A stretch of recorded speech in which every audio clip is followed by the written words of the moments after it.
Are we working? Hello, hello, hello, hello. Hello, hello, hello. No. I. Yeah, maybe I'll stand over there. Well, wait, is YouTube, so the YouTube camera is, I have three different camera angles, so I can always switch to get to. And but we do need you on a mic for the live yeah, stream. yeah, So yeah. if you meander, just take that with you. Check, check, check, check. Hello, hello, hello. Yep. Okay. All right. Uh, welcome, everybody. We're not starting right away. I'm just checking the microphone. Can you all hear me? All right. I'm going to turn the microphone off now. And this works. Cool. All right.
Facebook or the whatever? All right. Good evening, Fayetteville Public Library and esteemed guests. My name is Keith York. Most of you know Jenny, my co-conspirator for this evening. We collaborated on a book that we are celebrating this evening. I live in San Diego, and for a number of years, I've been documenting the post-war 20th century modern architecture in my region. I grew up in San Diego, and I've lived with my wife and daughter in a couple of really great architect-designed homes that were built by regional architects after the war, one of which was by Craig Ellwood.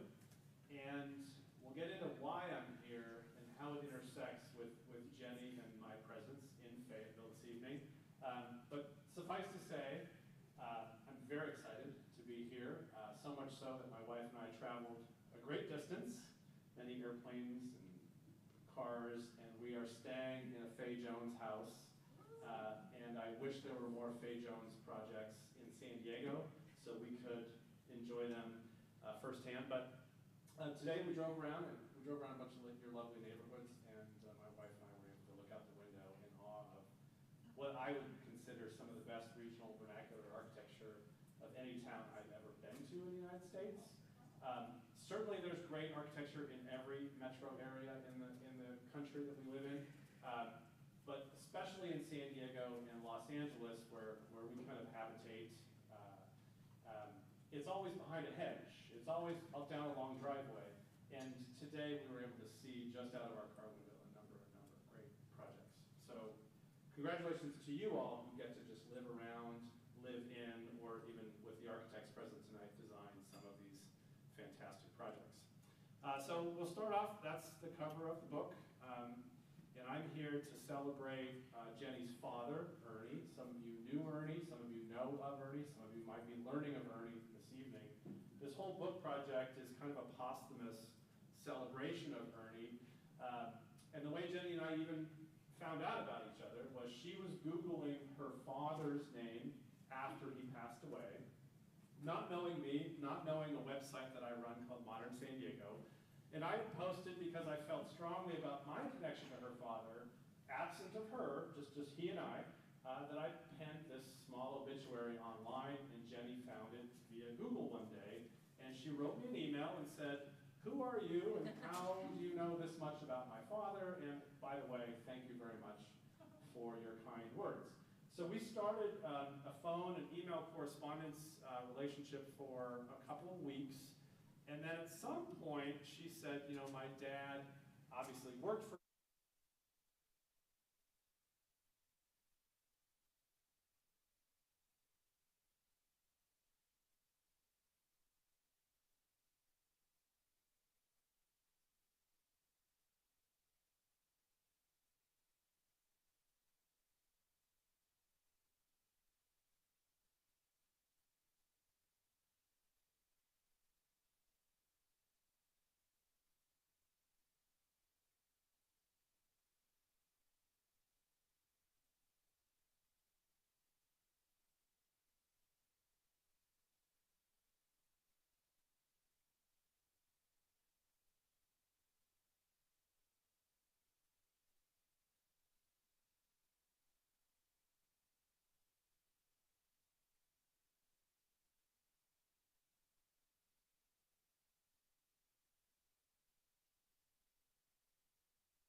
was Ernie and Nita lived in Case Study House number 16.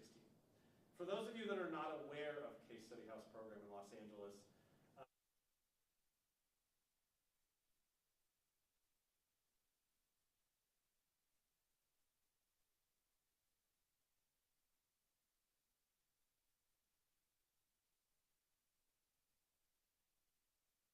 really groundbreaking homes.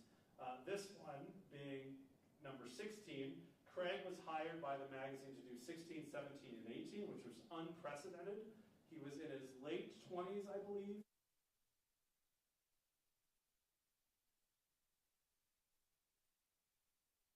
In modern architecture across the country, certainly a little bit internationally, but it really changed how Southern Californians looked at commercial buildings, but certainly housing. So this is Nita on the veranda, right? She's eating grapes, if I remember correctly. And there's a series of pictures that Ernie took of his wife, all in and around this house. You can kind of get a sense of the insanely wonderful panoramic view behind them. By the way, because I'm really interested in furniture, all this furniture that she is sitting on and around was made by a two-person company called Van Kepelen Green in Los Angeles. All of it's highly collectible. It shows up at auction houses these days. But it was the furniture of the day. And it was, you could go down to the VKG shop and they would deliver it. And so this whole house, also being part of the Case Study House program, is outfitted by almost all exclusively Los Angeles furniture and furnishing manufacturers. It's really a wonderful crucible of everything that LA was about. Now, I learned also later that Ernie loathed Los Angeles. So these 8 months must have been constricted by the love affair of his roots, being in the South, and dealing with what Los Angeles had to offer. So this is Craig and Nita sunbathing. I'm trying to find a pair of these wonderful shoes. I mean, look at those. Those are just amazing. It's a very rare photograph because Craig was what we call a myth maker, right? He defined how the press and individuals understood him by telling stories. He changed his name from Johnny Burke, a young upstart, low-income family from Texas. He moves to Los Angeles, and he becomes Craig Ellwood, right? He marries Gloria, who was a fairly well-regarded actress in Hollywood. He becomes almost what John Hamm's character in Mad Men is, right? No one knows the true backstory, but they only know the shark skin suit and the skinny tie and the Ferrari or the Lamborghini, whatever he was driving any given week. And so he created this myth, like many Angelinos, right? Actors would change their name, they'd have stage names. And so Craig becomes sort of this prototype of the early version of a starchitect, which I loathe that term. But it was more than just a practitioner of architecture. He was rising above that and creating a studio where he would hire people like Ernie to make these dreams come true. In a really interesting publicity shot, this is Ernie, Nita, and an unknown gentleman on the left in Case Study House 16, taken by the photographer that documented this and many of Craig's projects. I am friends with the photographer's daughter. The photographer is now deceased, Marvin Rand. His daughter does not have this photo in her archives. It has somehow, the only version of it is across town at the University of Arkansas Library, and we found this while sifting through Ernie's archival papers. It's called The Interview, and we don't know why it's called The Interview. We don't know why Craig is not in this picture. It's just a really interesting sort of myth, right? There's a myth here. The photographer does not detail who these people are or what they're talking about, so we have to fill in the blanks. So the next series of slides I want to show you are the projects they worked on collaboratively. Now, the key to this is Ernie was in Craig's employment for about 8 months, right? They were living down the street. They were sharing an automobile. Their son, in a crib, was playing with the blueprint paper, I'll just say. The cat walked across blueprint drawings after stepping on his ink stamper and putting cat paws all over finished drawings that they would then have to revise. And they were cooking meals, right? This was literally the home office. And Ernie wrote somewhat autobiographically of the moment where he felt like he was always encroaching on their home, but it was the office in which they developed some really, really fantastic projects. So this is the Zach residence. I'm sure you all are familiar with the Los Angeles fires of a couple of months ago. This house actually burned in a previous fire, which was about 6 years ago, and it is not being rebuilt. I'll just say that. It is 4 times larger. This is in Bel Air, and a very lovely street, very lovely view, but the dirt of which it sits on is well more expensive today than it was in 1953. Dr. Zach was a chiropractor, and I didn't know chiropractic as a sort of a medicinal career path was alive and well in Los Angeles. Mr. Zach, or Dr. Zach, helped Craig design a series of beds. Craig did a number of pieces of furniture, and he was saying this really thin Swedish foam was really good for your back. So Craig made a series of these very low-profile beds in collaboration with Dr. Zach. The Maypole Apartments, which are still, it's a 4-unit apartment building in Los Angeles. One of these cars, I'm assuming, is Ernie's, but I could be wrong. Is that me? I'm good? Okay. That didn't sound good. Sorry, YouTube. Everybody on the internet. I'm hopeful that this is one of Ernie's cars, but so Ernie arrives in the employment of Craig Ellwood, and this project's already going, right? So Ernie just played a role in supervising its construction phase. But they're very, as you can tell, very rectilinear, very modern as we look back, but they were exceedingly weird and very contemporary and did not appreciate, not everyone was fond of this type of architecture as it was going up in their community. This is case study house 16. You can see the sign. I just drove by this house a few weeks ago. It's lovingly being restored and lived in. This is the sign that details when the home tours are available. So the case study house program, all the vendors that supplied material for these houses to be constructed wanted publicity, right? The public was supposed to come in and see the latest in faucet technology and ovens and dishwashers, even like hose bibs and like light sockets. Everything was the latest and greatest. So these houses were open for months. Tens of thousands of people would circulate through and either get ideas on who to hire or get ideas on what to buy. And so they were very productive as sort of retail showcases well before you could go to, say, like a Home Depot or a big box retailer and see like 18 different kinds of dishwashers and pick one, right? You had to actually get in your car, drive to a single house and see what the latest dishwasher looked like in one of these houses. And this was our house, right? So this is a black and white photo by the Boberts family that the wife was still alive when we were still living in the house, and she shared a number of wonderful stories and a shoebox full of some great photographs. Ernie never came down to this house. So he left Craig Ellwood's employment and moved to Oklahoma in 1953. So he never actually knew that the house fully was built and we were living in it. So it was kind of fun to reignite his memories by living in this house.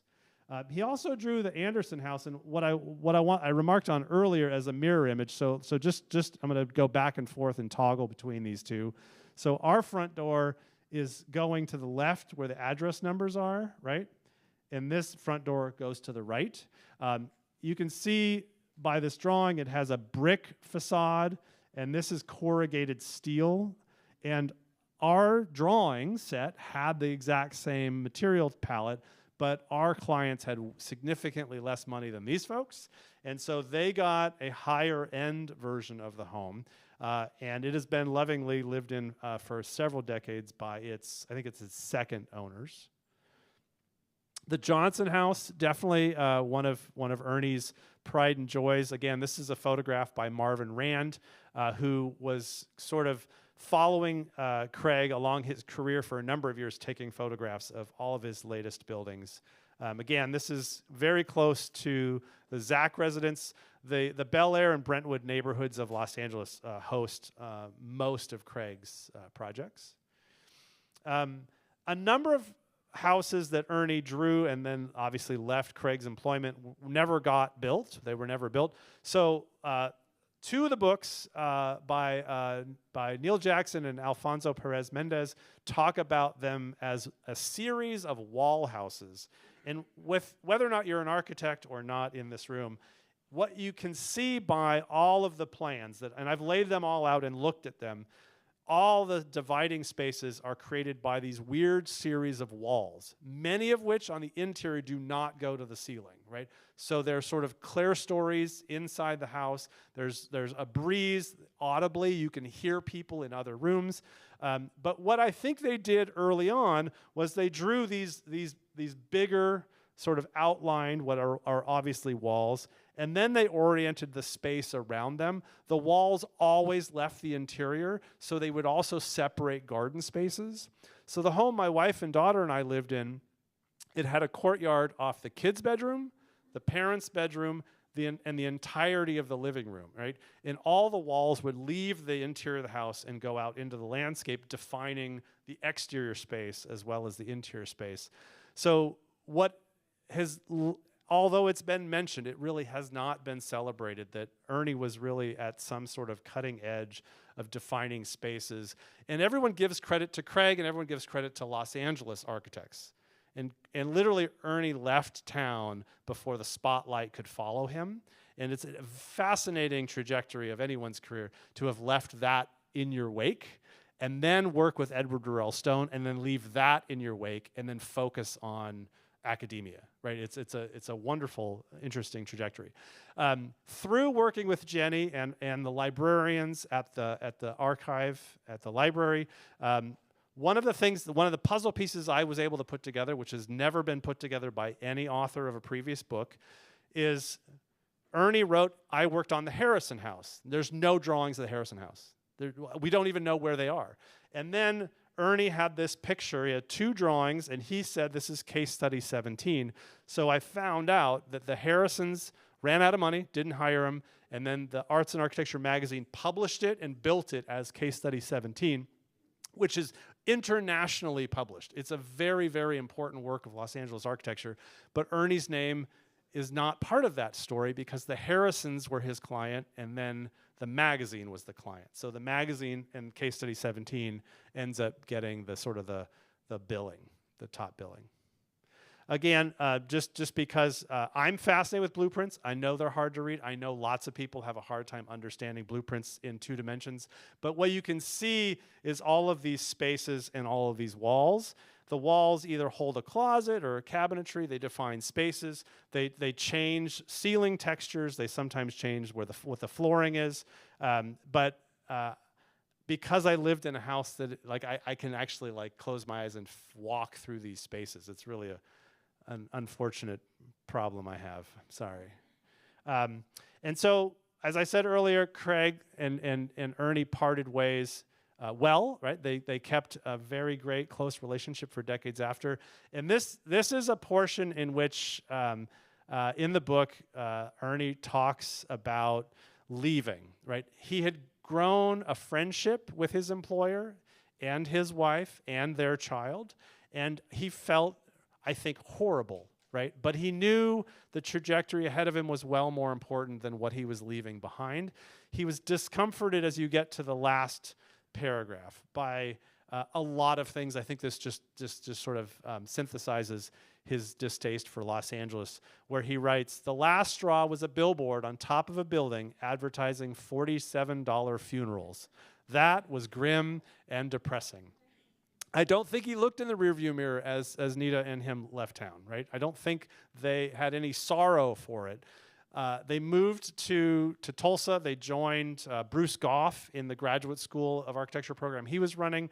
Ultimately, Fay Jones lures him to Fayetteville, and the rest of his life and story takes precedent, or takes shape, and leaving this tiny chapter in his life behind.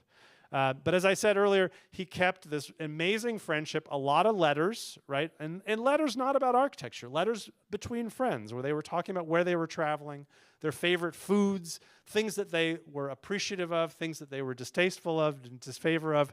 And they grew up. They became middle-aged men. Craig left architecture, which was a problem for Ernie. He could not understand why someone so well-positioned in Los Angeles, successful, charming. He went through a series of wives, unfortunately, a series of dwellings, and a series of clients, and ultimately he had a distaste for architecture.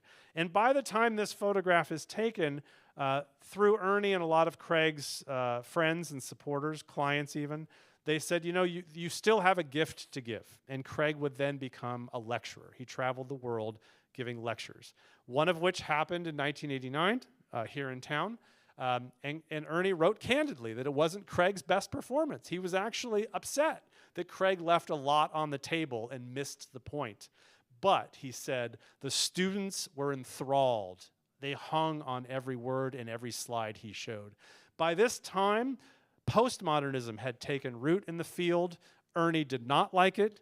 Craig did not like it, and so they talked about postmodernism as the ill upon which the architecture profession was suffering from, and soon would graduate out of, as all sort of trends and styles that take root in design professions. This is the only picture we have of them together. Most of their time together was writing written correspondence. And as I said earlier, he left architecture. So Craig retreats to Italy, to this very interesting 16th century, 1630 or 17th century farmhouse built of rock. He redoes the interior in a very contemporary style, and he begins painting and doing some three-dimensional sculpture. His paintings are fairly rare. They do show up once in a while. My wife and I were just able to acquire one. They're very geometric, as if an architect that was very linear in his thinking would become a painter. There are lots of little squares, right? Some rectangles too, but lots of squares. And through getting to know his widow and a couple of his children, we've learned that Craig, in his later years, also softened around the edges, and he was able to show sort of his softening. I think being an architect in Los Angeles hardened him, and he was as rectilinear as his buildings. And this is him with his dog Keshkek on the patio. And I want to make a remark here that this dog was so important to him that when he died and the dog died, different times, they were buried next to each other, right? And it's a really kind of a poetic end to what people think of him in his Mad Men phase of Ferraris and Lamborghinis and thin ties and sharkskin suits and martinis, that whole kind of picture we could all draw of him in the 50s and 60s. To guy wearing some sort of galoshes. Ernie was commenting in the latter chapter of our book about him wearing baggy sweaters and jeans, and it was like blew his mind. He's like, what happened to that sharp-dressed man that we once knew? And in successive years and later years, a number of books have been published. I would say maybe not so much in Fayetteville, but certainly Californians are very well seduced by the work that Craig Ellwood produced. His storytelling of this myth he made, his actress wife. But you can see just by the cover photographs, they're all very linear, rectilinear. And to this very day, Craig Ellwood's name eclipses the imagination of architectural enthusiasts. Architects themselves, I'm sure, but I'm an enthusiast. And we all go to his houses, drive by his houses, and very much cherish this really interesting little period of time in which he developed, I would say, a vocabulary for Southern California architecture that the entire world loves and admires from a great distance. There's even a magazine in Japan called California, And they came and interviewed Jess and I when we were living in the Bobert's house. They just like the Japanese folks love Southern California style. They love surfing culture. They love mid-century modern architecture. And so Craig's name has sort of left California and positioned itself, I would suggest, as important as someone like the Bauhaus architects like Gropius and Mies van der Rohe in Europe. Those names live on. I'd say Craig is almost synonymous with Southern California modernism. And so as I come to the end of my talk, I wanted to kind of, in Ernie's words, sort of look back on the last chapter of the book, which is because they'd built a friendship, Ernie was very upset, and I can't even begin to tell you how upset he was, that all the books that I just showed you the covers of were interviewing his staff after he had died, and his staff said, we did all those buildings. I did this one, he did that one, they did those. Craig was out driving his Lamborghini. Craig was out trying to get another client. Craig was on the phone all the time with his publicist. Craig was doing a photo shoot with Marvin Rand at a house, and they were working in the office. And to some degree, an architecture office has a team, right, working on all kinds of parts of a project. But after he died posthumously, they came out of the woodwork, and in interviews with all these authors in trade publications, in academic literature, and in the popular press, they basically said he was a charlatan and he didn't know how to design himself out of a wet paper bag that was open on both ends, right? And that story, that narrative, is carried on in all those hardback books I just showed you, right? This story that Ernie was so upset by and wanted to correct the public record has not been told, right? And right now, Jenny and Mai's voice, echoing her father's writing, is the only voice countering what has been commonly understood in Southern California in its assessment of Craig Ellwood's abilities to design buildings as false. And this photo reminds me of a man I never got to meet, right? And I wish I would. I know Jenny has her own connections to her father. I may imagine some of you knew Ernie when he was alive, but I just have always been fond of this photo. I feel like he's looking at us, pulling us in, like wanting us to engage with him. Any questions? Jenny's going to come up and talk about her father for a bit, but I just wanted to say, if you have any questions. Yes?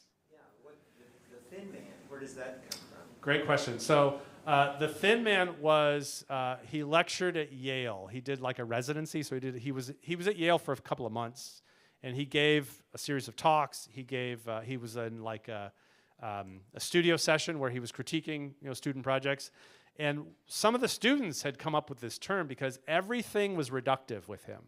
So if he was going to build a chapel, a synagogue, or a bank, everything had to be reduced to its bare minimum. And so they started saying everything with him has to be thin. And so when we learned of this, the Thin Man was how they call it, even though it's not his physicality, right? It's everything with him was thin.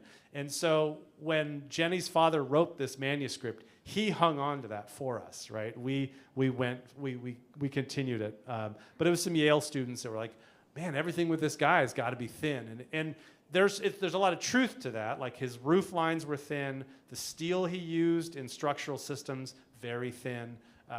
It was just his ability to like make the walls thin and the glass as expansive as possible. And this was unusual for a lot of even his contemporaries. Like he was using thinner gauge steel than they were, right? I mean, it's just like the window mullions on our house were 1/4 inch deep, right? Like he wanted as much glass with the least amount of mullion structurally to keep the glass from just falling out of its frame. Yeah. Great question. That's it? All right. I'll be here, and we're going to take a few moments if you have a potty break or whatever you have to do. And Jenny will be up in a minute. I have a question. Oh, yes. How many Ellwood homes are there? Wow, that's a great question. I don't know an answer. I'd say in the neighborhood of 3 dozen built and unbuilt. As many firms progress and they grow, they end up doing commercial work, banks, insurance companies. So the houses go from about, we'll call it 1950 to about, I don't know, 1967-ish, 68. And he stops his firm in 77, but those latter years he's working for Xerox, this company in Southern California called Scientific Data Systems, which was one of the first computer companies. But I think the houses are all fairly small and fairly early, and certainly from the firm's perspective, less profitable as you had several staff. There was probably a half a dozen staff in the drafting room at any time when the projects got bigger and bigger. So he built office buildings for those companies? Yeah. He did his own offices. He did a couple of 2, 3, and 4-story commercial buildings, and then he was published a lot of magazine coverage for this guy, newspaper coverage, right? And so the pioneers of industry back then that needed a larger building they were aware of him. My next book, which I didn't really want to go into, but I'll just mention, we have discovered through a lot of this process that Craig was writing his autobiography, and nobody's ever seen it.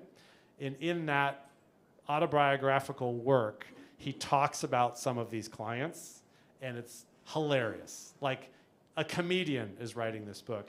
And those stories are about some of these bigger and wealthier and sort of more, strategic minds in LA. And so he has some stories to tell about people that we don't know about. So pretty fun. Are those buildings still there? Almost all of his commercial work is still there, yeah. When he ended his practice, modernism from a sort of a label had sort of expired, and LA had moved on. And people like Frank Gehry in the late 70s, there's a building that looks like a set of binoculars, right? I mean, postmodernism took LA by storm, and Craig's work was no longer fashionable, which is weird, but LA, right? Work has to be somewhat in fashion. And so I think he saw the end of the appreciation for the thin already on the horizon, and he cut out early on. His client, Scientific Data Systems, sold to Xerox, and Xerox was at the peak in the 70s and early 80s of creating photocopiers, right, and putting one in every office building in the world. When Scientific Data Systems sold to Xerox, the CEO, who was Craig's friend, gave him some stock instead of paying for a couple of projects. The stock doubled, tripled, quadrupled, whatever it did. So also the story of him leaving architecture is he had money to retire, right, which is a less known part of the story. Yeah. All right, do we want to take a few minute break? Get your faculties together, and then Jenny will be up.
Hey.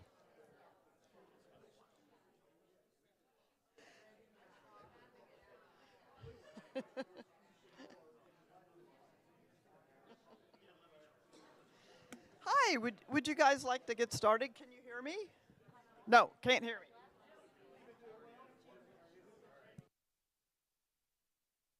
Hello? Hello?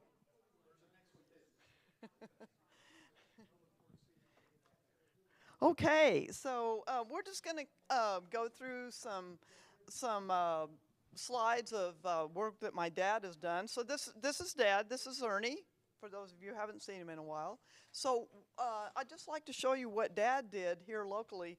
In one house we're going to look at is in Fayetteville. The other one is in Fort Smith. And both of these homes were placed on the National Register of Historic Places, which was a real thrill for him. But first, I just want to thank you guys so much for coming. Your presence here tonight just means the world to me, and I know it does to Dad too.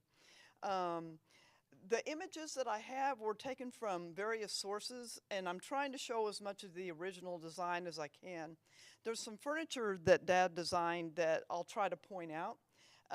Some common elements you're going to see are the blending of the outside and the inside through some walls of glass, skylights, and there's diffuse lighting, built-ins, shelving, cabinets, some furniture, and then some landscaping for privacy. So the first one we're going to look at is the Dr. James Patrick House. And so this one was designed in 64 to 65. It got on the National Register in 2017. And this is the entryway here. So you can, I'm not sure what it's called that's above the door, but the wood continues all the way to the ceiling. And then that lighting fixture above it. And this is backing off a little bit. You can see that the landscaping is over here. Whoops. Okay, now I don't know. There we go. Okay, so landscaping there is providing some privacy for there's some windows just under the eave there. And then backing up, you can see that there's the carport. It's a two-car carport.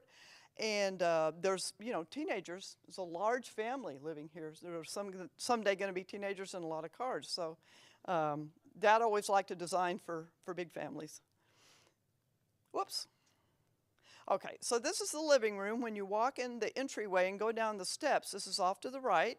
The walls of glass there that are bringing the outside in. And you can see the windows up here, and on the other side of the windows is where the landscaping, keeping folks' eyes out of the living room there. And we're just going to go through some slides here, looking at different vantage points. And you'll see the built-in in the back there. That's shelving and storage, that kind of thing. I don't know if that lamp was designed by Dad. It looks like it might have been, but What about the coffee table? I wondered about that coffee table. St. Paul's Library now. Oh, I'm not kidding you, it's at St. Paul's Library. is it really? Okay. I really don't know. There are some things I know for sure are Dad's designed furniture specifically for this house. This is an example of that, the seating and the table. You can see that there is the entryway, the steps come down, and this is sort of a more formal dining area, I guess you could say. And we're going to move into the kitchen here. So this is, there's a lot of custom built-ins here, desk, cabinetry, and then I know that Dad designed the stools, obviously here, and just the island legs, I guess you'd call them. We're going to see some more of these here. So this looks like a kitchen I might want to cook in. Yeah. There's a skylight there, which gives some nice light for cutting and chopping and that kind of thing. And because it was a big family, that's their big eat-in area, 7 people in the family, the Patricks. And then here we've got another shot of that. Going down on either side of this, it goes down into the family den. So this is the only part of the house that's 1 story down. It's not on the main floor. And, you know, again, a lot of built-ins, room for books and DVDs and all kinds of things. And then this is the primary bedroom. Again, oops, sorry, I'm a little confused. The lamps, I'm not really sure if Dad designed those or if those were bought, but they certainly remind me of him. And then you can see that, so this house, the bedrooms and the living room look out onto the east side of Mount Sequoia, which is completely undeveloped. So they felt comfortable not having the curtains drawn, and you know, it's kind of nice because you could wake up and, you know, be in this every morning. And this is the master or primary bathroom here, some diffuse lighting up above. And this is one of my favorite parts of the house. This is a walk-in shower. So it's very large, and up above there's, you know, that the glass that's, you can't really see through it. It just brings some light in. So it's kind of like being in an outdoor shower, I always thought. And we're going to move into the kids' bedrooms here. This is one of them.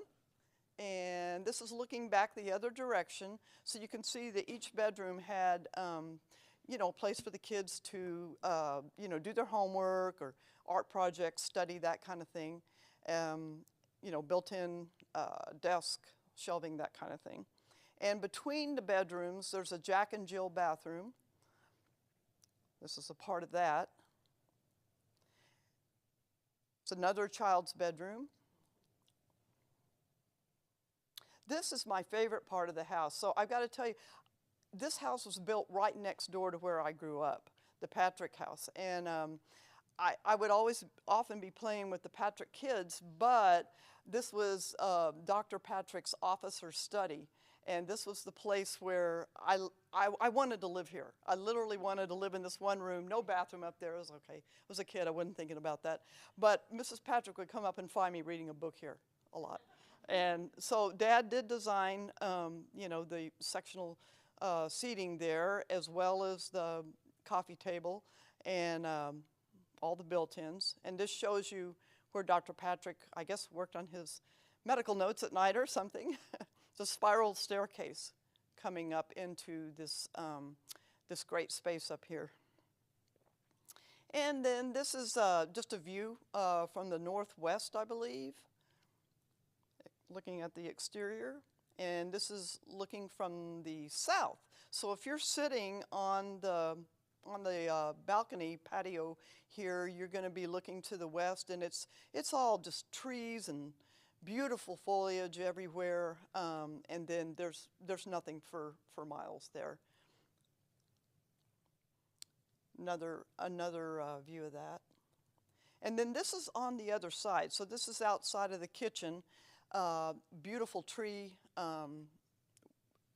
you know, for this deck here. Great place to sit out and eat if you want to do that. And then the neat thing about building homes in Fayetteville, the Fayetteville area, is we have a lot of sedimentary rock. So when you're pulling out, when you're getting ready to put your building pad down, you've got these great rocks that you can use for walkway or staircase or whatever. And this is a detailed shot looking through the southeast corner of the living room out onto that balcony where we were earlier. And this is one of the things I lucked onto. It's obviously part of a plan there. And this is kind of interesting. This has got to be a page from one of the University of Arkansas yearbooks, probably 1950s. But you can see Dad and Faye Jones right there. And they were in the inaugural class of the newly formed Department of Architecture. And so this is Bob Lacer here and Joe Wilkinson there.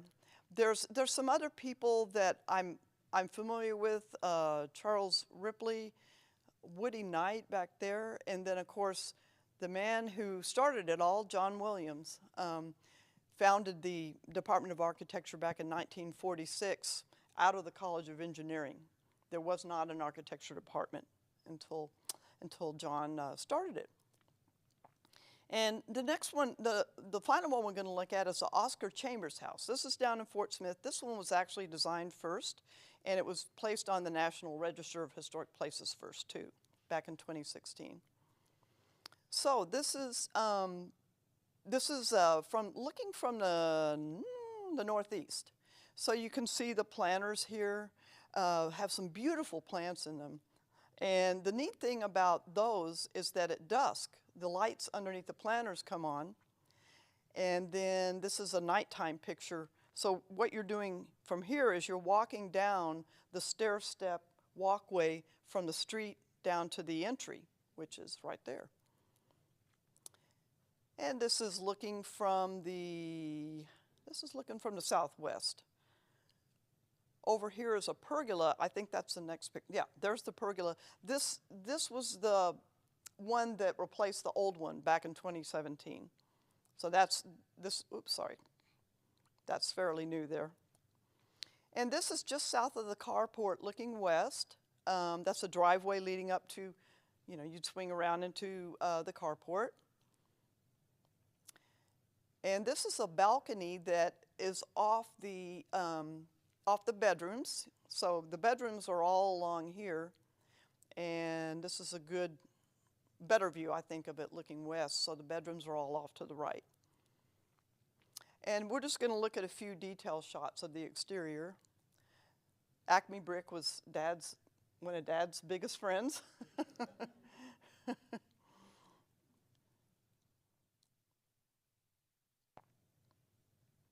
And this is the central terraces. There's a central courtyard with an upper terrace up here and a lower terrace down here. So this house is basically a U-shaped structure that provides privacy for this. And there it is. So it's surrounded on 3 sides, and then looking down to, looking down to the south, it's very private. There's practically no way anyone's going to see you even in that neighborhood, especially with leaf on. And that's the lower terrace courtyard there. And this is the playroom, rec room, kind of looking more into it there. Dad loved these beautiful big plants and always tried to put them in. And this is looking out onto the upper terrace from inside the house. This is an aerial shot, so you can see that, this is where that terrace is there. So it's very hard for anyone to really see into that area. This has a really interesting 2-story child's playhouse. And this must have been back in the day when parents weren't worried about their kids going up and down stairs and just being kids, That's the upper part of it there. I wish I had one that showed the lower, where you actually enter, where you go in at the doors. And then this is the kind of the family den. It's got a sunken brick area in front of the fireplace. And this is just I think a really good image of that particular room. You can see the kind of period light up there, and these folks have got some real mid-century modern furniture in here that kind of goes with it.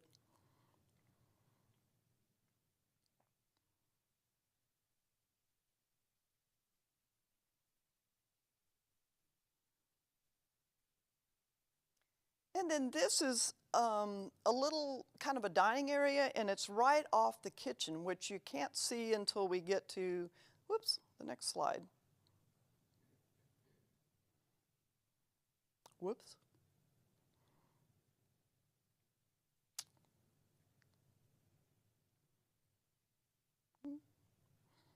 Not sure what, oh, there we go. Okay, so there we go. So that's the kitchen in there, and this is that table you saw a second ago.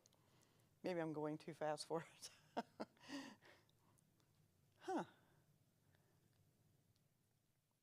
there we go. Okay, so this is sort of a more formal dining room, and it is right off the pergola there, you can see.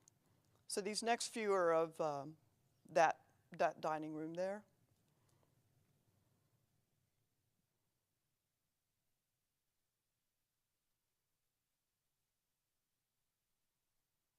This is the kitchen area. So I think probably back in the early 60s, this was pretty, I guess Dad was doing things that he learned out in Craig Ellwood's office or with his work with Edward Durrell Stone.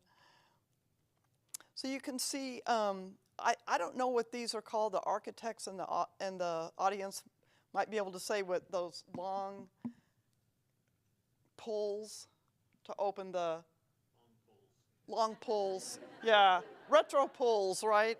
Yeah, so anyway, that was how you open the cabinet door, right? It's a better picture, I think. Shows the wood better.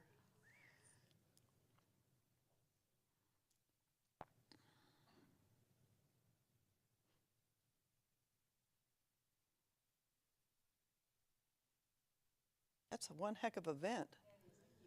Whew. Thing means business.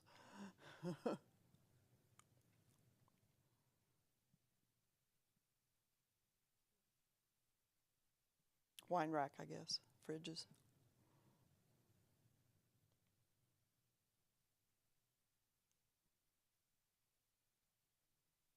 Batteries? There we go. I just need to be patient. So yeah, this is another picture of the stools with the island there. This is a living room. This is the third, wait a minute, this is the second fireplace we've seen. This place has a lot of fireplaces.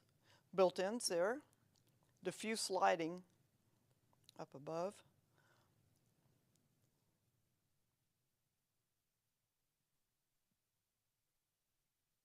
I guess it's getting tired. Yeah, and looking back the other direction. And this is the like the hallway to the quote bedroom wing. There's plenty of, what would normally be wasted space. So there's a lot of cabinetry here, drawers, cabinets, places for storage.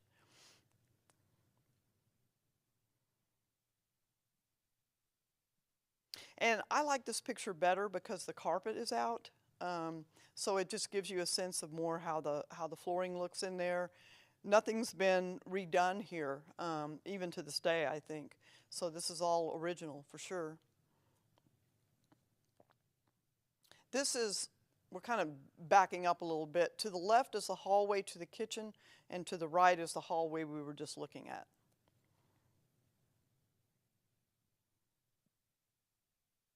And this is the primary bedroom. So, again, built-ins, drawers, shelving, cabinets.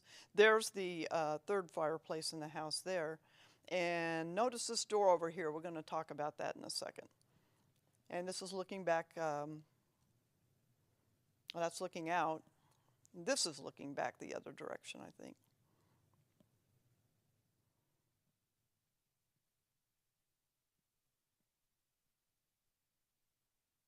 There we go. So there's definitely a lot of storage space here. This is the bathroom in the master area. And anybody remember these sinks? Nice diffuse lighting.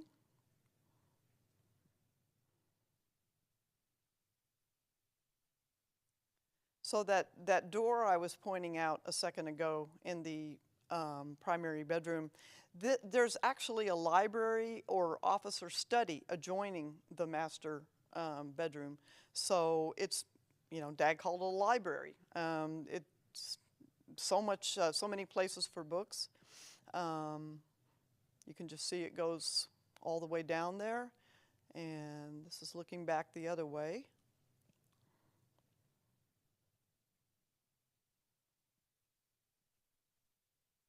There.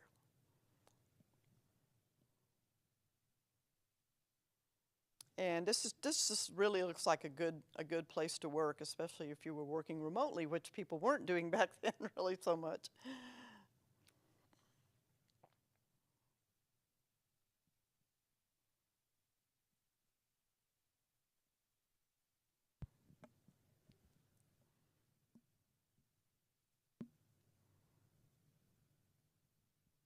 So this is one of the the kids' bedrooms. This was a big family too. So I think Dr. Chambers and his wife had 5 children also. So this is one of the kids' bedrooms, and this is looking from a different vantage point in that room.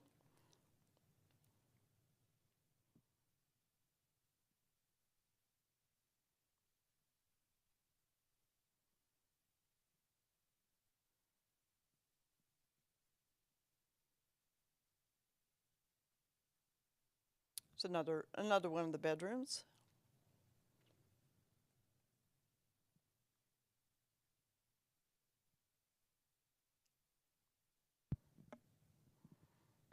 Sorry about the hang up here, folks. Yeah. What? Oh, okay. Maybe I'll do that.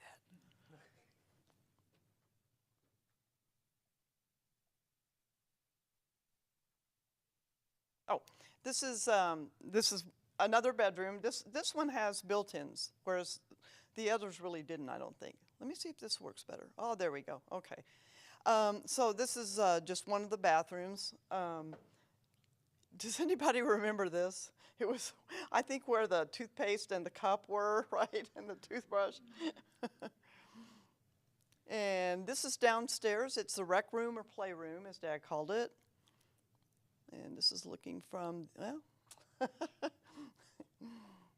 it's just tired.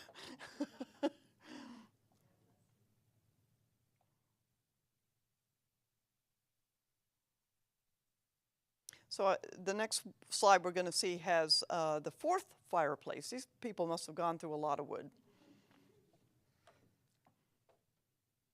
Well, there we go. There is, that's right. You had to have it here.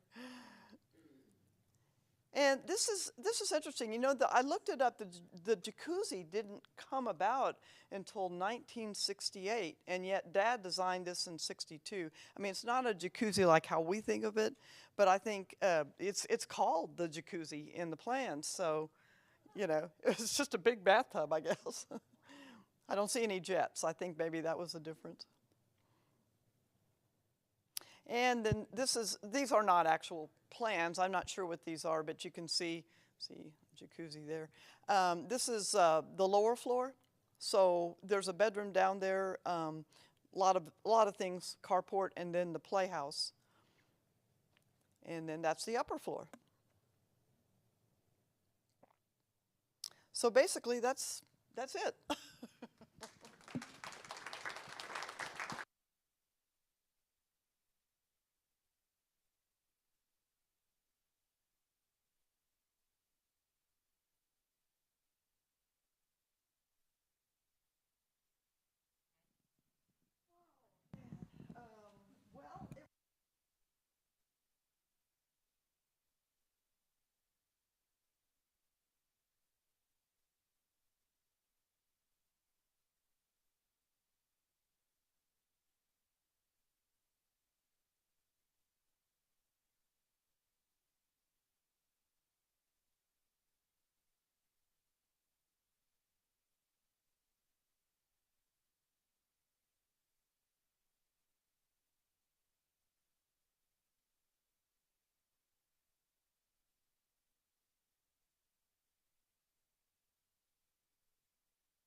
He did, Hillcrest Towers right over here.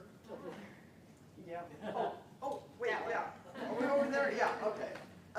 He did a couple of HUD housing projects projects. One is over there on Willow Street. That's his. Really? Yeah, he did cool. the original. Yeah, he did the original St. Joseph's Catholic Church. Did you do that big church on the corner there of Lafayette? Yeah, that's And it. what was that side street? That big, the one that's kind of the square box. That's St. Joe's. The St. Joe's, right? Yeah. Yeah, yeah. Well, and he did the cathedral.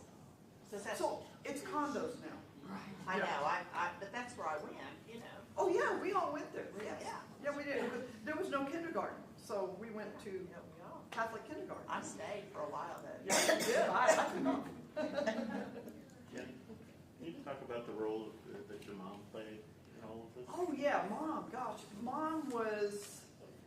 I mean, she was the one that worked when Dad was going to school, and then, you know, when he was working for Craig Ellwood, and she kind of kept the finances coming in, you know.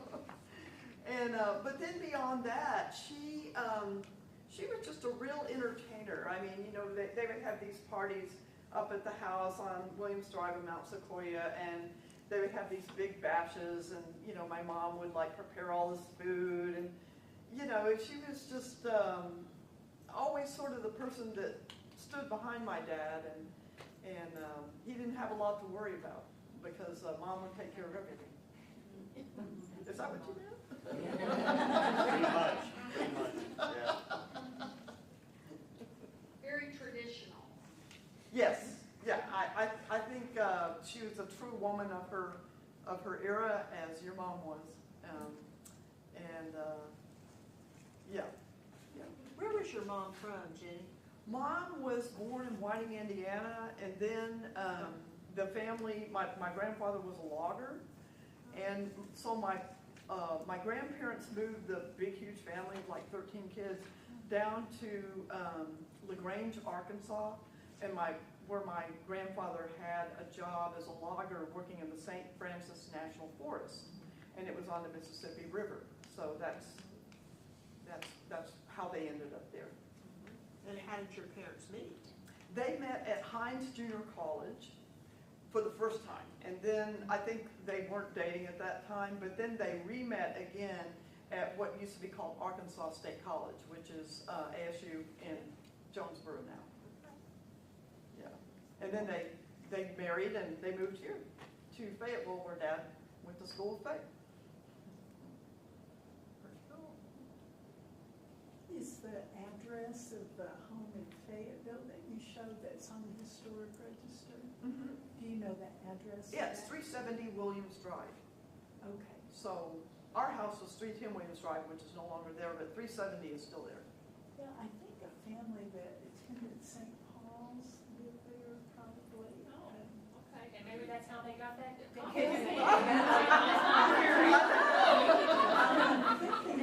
Where is it? Where? I think the Winners. Library. The Wickers lived Yeah. there for a long time. That's what I thought. Did you know Debbie and the Wickers? I was in that house when the Wickers lived there. Yeah. Oh, that's the what- Wickers, yes. And I as well. Yeah, Debbie Wicker and The Wickers that had the cat, yeah. well, she had a really fun party in that kitchen. Oh, yeah, I bet. In the kitchen. It's a good place for a party. Yeah, yeah. It's a neat house. Yeah.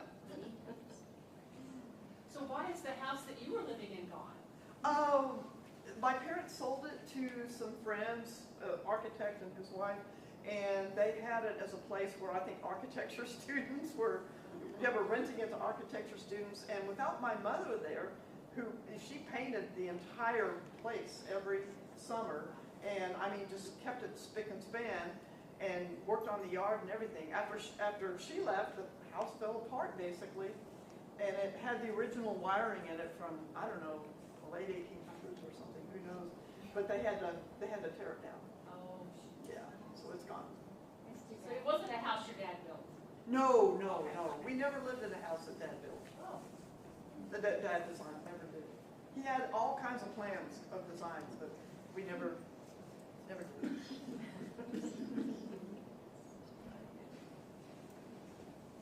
Well, hey, thank you very much.